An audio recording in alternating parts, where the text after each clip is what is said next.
And then this is the setup. Got the fender liners zip tied up out of the way, so nothing will be rubbing on the front wheels.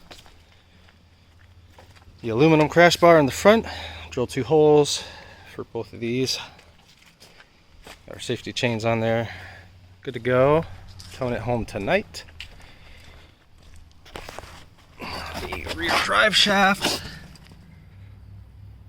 disconnected. Oh, the rear drive shaft is disconnected and zip tied. It is bungee corded up out of the way. Just have that connected to the exhaust. And in the front, we have removed both of the axles and just installed stubs to hold the hub assembly into the knuckle. So nothing is connected to the transaxle at front, nothing is connected to the differential in the rear. 4 wheels freewheeling, and that is how you tow, flat tow, an all-wheel drive vehicle. At least that's how I'm going to do it.